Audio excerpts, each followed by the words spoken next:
little bit about. I'm talking on behalf of two different things now. So I'm representing MapBiomas here and also Western Michigan University. I'm affiliated to both, but mostly I will show you the working that I'm helping to produce, and I'm inside the MapBiomas initiative, and talk a little bit about how we can understand the Brazilian urbanization and combine it with different data sets, especially those that are most interested to you, that is related to flood-prone areas, to understand the size of the problem and possibly some solutions for the problem of the flood areas in Brazil. So a little bit of tracking Brazilian urban expansion into flood-prone zones and using MapBiomas data. And I will focus in Brazil right now, but we can think about it in a much more expanded way. So just in the beginning, for those who don't know MapBiomas, I will explain you very briefly what we do and who we are. So MapBiomas is actually initiative formed by different institutions. So some universities, mostly Brazilian universities, because it started in Brazil. Now it's working in different countries, but it started in Brazil. And some NGOs and different institutions from the third sector, also in Brazil and different countries in South America, and startup technology companies. And most of the startup technology companies that now are working with MapBiomas, they were formed because of MapBiomas, inside MapBiomas. So we are this scientific network that work together to produce land use, land cover data in the Brazilian territory in the last 40 decades in order to help to understand the Brazilian territory.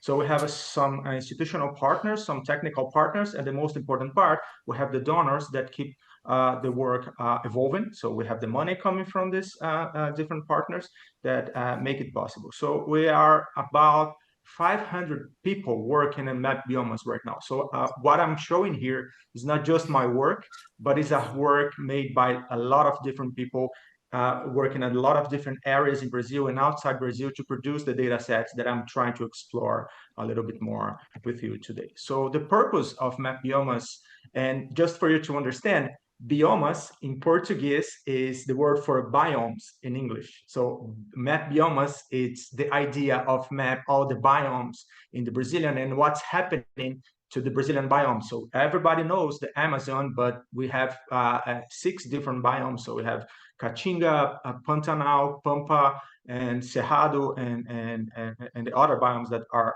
as important as the most known one, that is Amazon rainforest. So the purpose of MapBiomas is to review the transformations of the Brazilian territory through science with precision, agility, and quality, and make knowledge about land cover and land use accessible to seek the conservation and sustainable management of natural resources as a means to fight climate change. So this is the purpose of MapBiomas. And this is how we organize in Brazil. This is how we produce our data sets, the spatial data sets in Brazil. So we have dedicated teams producing the specific maps for the different biomes. We are mapping about 33 different land use, land cover classes now, because we are going toward, we are in the collection 9. Next month, we are launching the Connect collection 10. So we have individual teams that are specialists in the specific biome that working to map with their knowledge, combined knowledge, to create the maps for the specific regions. But some of the other things that we can map in Brazil, and not just in Brazil, but that are all over the place, like pasture land, agriculture, coastal zone, mining, and the urbanized areas, that is the maps that I produce myself. I'm the coordinator of the urban mapping team at the MapBiomas. They occur in all the biomes. So I'm part of a team that actually don't map just one of the biomes. I'm mapping urbanized areas all over the place in Brazil, right? So this is where we organize and we make individual maps. Then we combine the maps to produce the collection of annual maps. Every year we produce a new collection showing how the landscape in Brazil is changing over time. We work basically it's not the same structure as a research institution or a university or something like this. We are not an NGO or anything like this. We are just formed by our own different institutions to work together, and we kind of make arrangements with different sectors in Brazil to help them to produce data sets and to produce analysis that they need. For example, Brazilian banks and a lot of different institutions in the federal Brazilian government that needs our data and needs our analysis.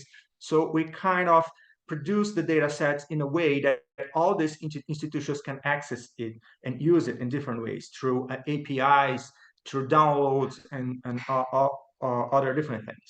So for example, the banks in Brazil are using MapBiomas data in order to analyze the concession of credit for farmers, right? To give money to farmers. If there's some kind of sign of deforestation, this sign of deforestation, the signal, it's coming from MapBiomas, and they are using now in their process. This is just one example. And MapBiomas started in Brazil, but now it's already in 14 places, 14 different countries. So all the South American countries and Indonesia. We are already producing the collections for all these places, but I am not producing maps for Argentina, Chile, Peru, or Indonesia, for example. I'm just working in Brazil. What we do is to transfer the technology and knowledge on how to produce it and create the local teams. And now they are producing themselves the maps, and they are choosing the classes that they need to map that are important to them. And next year, our plan is to be in Congo, Democratic Republic of Congo.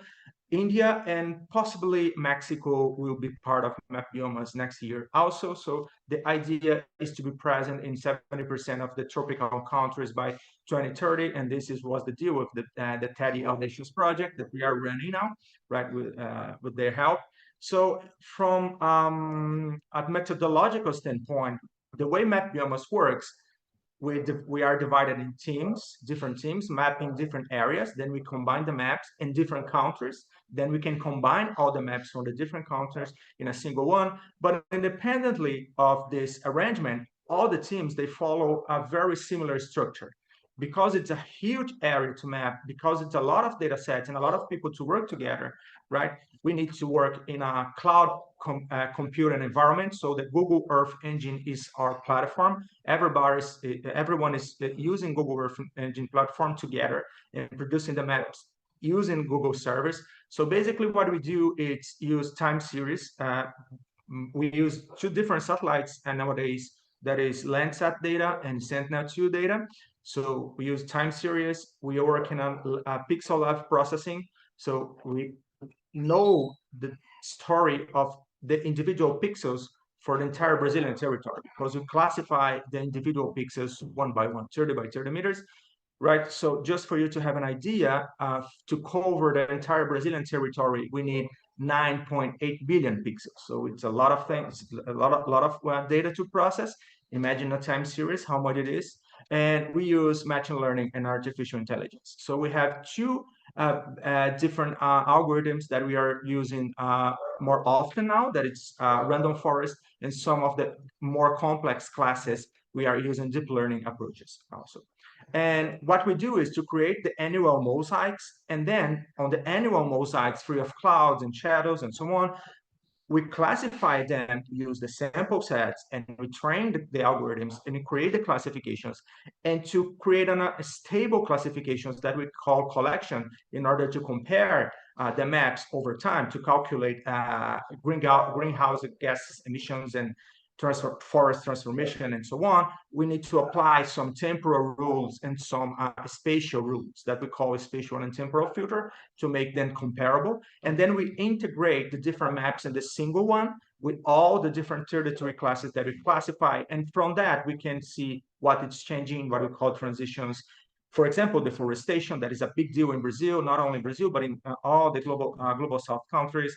We can understand the secondary vegetation. We can understand what is happening with the cities, the urban expansion. And of course, we attach a lot of information about the accuracy of the data sets we produce, because a good data is not just beautiful maps, but the data is as good as much information you can put together with them. So everybody knows how good the maps are in the different parts of Brazil, in the different countries, and they can use it knowing the limitations of the data sets. And from that, we have lots of different statistics that I will show you some of the results today. For the specific urbanized areas that I'm helping to create, I'm co-creating the urbanized areas mapping. The methodology, in a simple, very simple way, it works like this. So we take all the Landsat images in a single year, all the observations that we have for Brazil, and then we clean up these images. We get rid of clouds and shadows, and we extract the median value for that single year. So we create what we call the annual mosaics, that it's a very common approach to create the annual mosaics. From that, we have over 1 million samples that we create using reference data. This is urban, this is not urban, and we train the random forest classifier to identify urbanized areas and no urbanized areas in Brazil. And after that, we went through two different steps, that the spatial filters and the temporal filters. Just for you to understand, for example, the temporal filter for the urbanized areas that we create, it means that once a pixel, we are sure that it became urban, it will be urban forever. So the filters, it's a kind of a way to stabilize the maps and make them comparison, and the different classes you need to think in different rules. So it's a very complex operation sometimes, but you have a specific algorithm that you created to stabilize the urbanized areas over time. It's a lot of things to do, so we cannot just try to classify all the individual urban areas in Brazil in a single batch. So what we do is to divide Brazil in more than 500 small pieces like this, you can see here. And inside of each one of these individual pieces, we know where it's most likely that where we can find urbanized areas. This is what we call the search areas. So actually what we do is not to create a single random forest model trying to find the urbanized areas in Brazil in all the 40 years that we are looking at.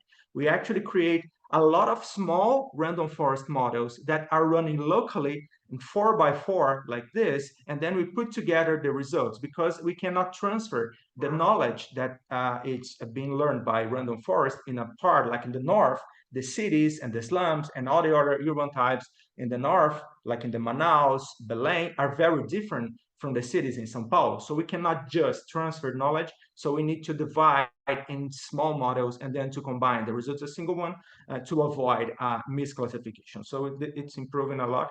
So just for you to understand, after all this technical approach to produce the urbanized areas map, we can understand what is happening to the urban areas in Brazil. So for example, we started in 85 in Brazil with 1.8 million hectares of urbanized area in Brazil. In 2023, we are reaching 4.1 million hectares of urbanized areas in Brazil. And this is just the most basic data that we have, but we can combine this data set with a lot of other information to understand by city sizes, if the cities are growing in flood-prone areas, I will show you, and landslide-prone areas, and so on. So it's what we call a very rare class, because Brazil is very big and the urbanized areas, they account for about 0.5% of the Brazilian territory. Just for you to have an idea of scale, we have 10 times more soybean plantation in Brazil than we have urbanized areas. So it's a kind of, considering Brazil, it's a rare class. Well, to help our researchers and practitioners and to use this data set, what I have to do is to put together these specific data sets that urbanized areas in a platform. This is one of the MapBiomas platform. This is the urbanized areas platform. And here you can search the urban areas, and we put more information inside urban areas, like the intra-urban vegetation, if the urbanized area is close to rivers like this, is in very steep areas like susceptible to landslides. And you can access all these data sets by different territorial coverage areas. And you can download it, download maps, download the tables, or just analyze it using our system. But the coolest part of having this history of Brazilian urbanization is that we can use these data sets and combine it with other information, official information that we can find it. And one thing that is very important in Brazil is that it's our urban areas, such as in most of the global south cities, are very susceptible to climate change, are very susceptible to disasters like this. So just for you to understand, and this is the point where I'm trying to connect this urbanized area mapping with the problem of flood-prone areas, Brazil, we have two main types of disasters that accounts for most of the disaster occurring in Brazil in the last 40 years. So most of the disasters in Brazil are climatologic disasters or hydrologic disasters. So like climatologic disasters, you can see a huge bar here is because of this region that it's droughts, right? And here in the Caatinga and Cerrado areas. But for the rest of the Brazilian territory, what happens more often are floods and flash floods, that hydrological types of disasters. That it's the most common ones and the ones that we can see more often, especially in the last 3 or 4 years in the southern part of Brazil, right? And now, if you look into the news, you can see that the Amazon cities are basically underwater. Half of the Amazonian cities are underwater right now. Huge floods happening in that region, and explains why they are so frequent. But the floods are a very special type of disaster because they are becoming more and more visible for Brazilians right now. So this is the example of the Rio Grande do Sul and the southern part of Brazil, where more than 40 cities were affected by the mega floods, and on that occasion. So Porto Alegre, the capital of Rio Grande do Sul state, and many other cities were affected. Dozens and dozens of people died, a lot of losses, financial losses, life losses, and so on. And this sparked a huge discussion in Brazil about how our cities are able to deal with this kind of stuff or not, right? So this is the flood that occurred in 2024. We are facing new floods right now in the southern part of Brazil, but this is the biggest one from 2024, and more than 40 cities were affected at the time. So this is the flood extent, and these are all the cities that are affected on that specific because of that specific event. What we did was to try to understand the size of the problem. What we did is, okay, we have this urbanized areas dynamics. Maybe we can try to estimate what proportion or what parts of these urbanized areas that we mapped over time are more susceptible to flood in all the Brazilian cities, and we can try to calibrate it using the example on the flood, the mega flood in the southern part of Brazil, Rio Grande do Sul. So we decided to use a model called HAND model. HAND stands for height above nearest drainage. So it's basically you have satellite image, like a radar image or SCRTM, an image that depicts the surface. And what we do is to normalize the surface to account for the vertical distance to the nearest water accumulation area. So basically what the HAND model does is using windows, kernels, and we can have bigger kernels or smaller kernels, calculate the vertical distance to the closest flood-prone area, as we can see. So this model is widely used in the United States also, and it's very precise compared to a lot of other ones. There's a lot of publications showing that. So what we did is to take our urbanized area dynamics, create a HAND model for the entire Brazilian territory, and combine both information. So the dynamics, how it's growing, all inside the different bands of the HAND model. So you can see here for all the Brazilian cities, what I did was to create this classes for the RAND model combined with the urbanized areas that we mapped for all the 40 years that we've mapped. And we can see how much this occupation in the last 40 years is increasing. So bigger the circle, bigger the proportion of the total urbanized area growth over the closest areas, up to 3 meters in the HAND model. So just for you to have an idea of what we found when we did this combination of data sets. So the closest urbanization, the urbanized area that grew closest to these flood-prone areas are the second type. So you can see most of the Brazilian urbanization in the last 40 years, they grew in far from these flood-prone areas. But the second type is this one, up to 3 meters, which is kind of impressive when we saw that. So just considering one year, so in 2022, Brazil has more than 420,000 hectares of urbanized areas in occupying these specific flood-prone areas.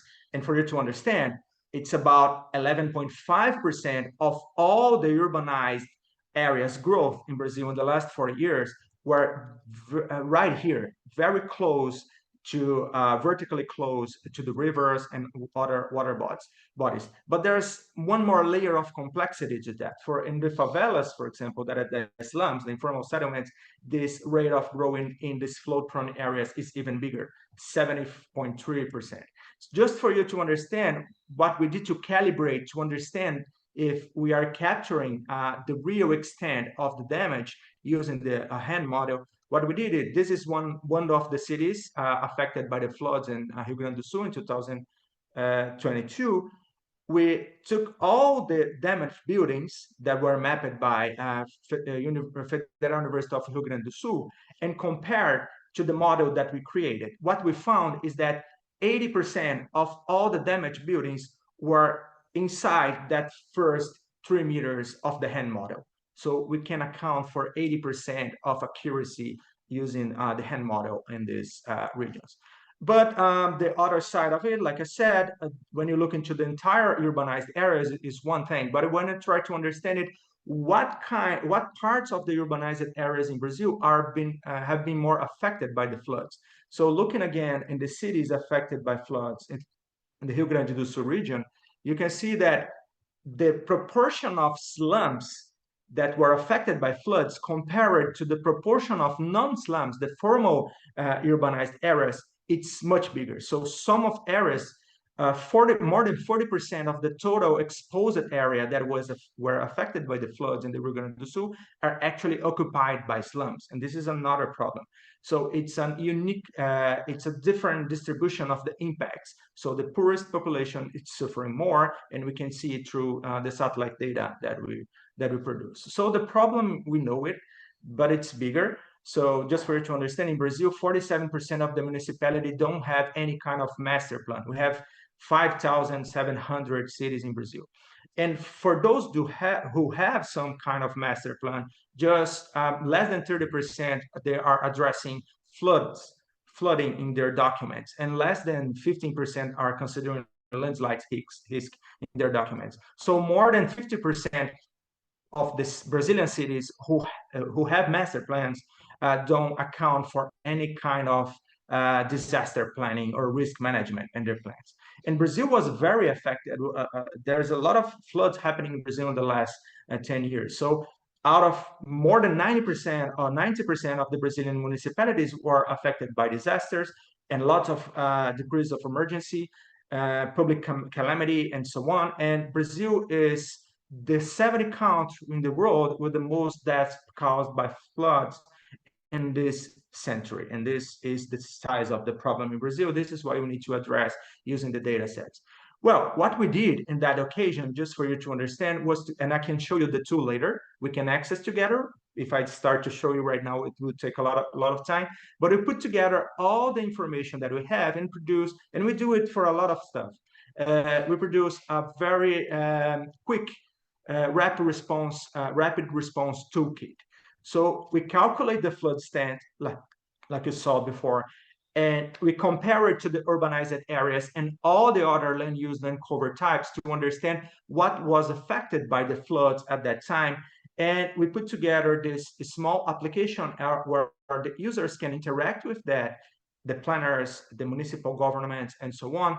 And actually, they can access these data sets directly in GIS softwares. I can show you how to work later, but we can produce a toolkit like this in 2 days, for example, 1 or 2 days. It's kind of quick. So just to remember that MapBiomas, it's looking not just in water from a flood perspective. So MapBiomas has a specific module for mapping the water dynamics in Brazil as a whole. So we can access this water dynamics in Brazil, including the floods, looking into the MapBiomas water data, just for you to see what's happening in Brazil in terms of water. So in the last 40 years, 70% of the Brazilian water surface was lost, specifically here in the Pantanal area. So we actually have this monthly dynamics data sets showing the water stand in Brazil in the last 40 years. And every year we create a new one, and you update it, and you can easily access it, just for you to understand where the water data came from, because we produce it. We have the data sets from that. Just to finish, I would like to invite you to visit the MapBiomas platform, where you can see all the data sets, analyze it using the website. You can download it. You can use it the way you need to use it. We are updating it, and next month there's a new version of the platform. So all the data sets are free. All the codes that you use to produce the data sets and analysis, you can see here, are free, are in GitHub also. And we are more than happy to connect with you and all the people here watching us, to help to create or to help to develop tools like this for different applications, including the flood-prone areas. So that's it. Appreciate your time, and I'm open for questions and comments, and you can talk a little bit right now.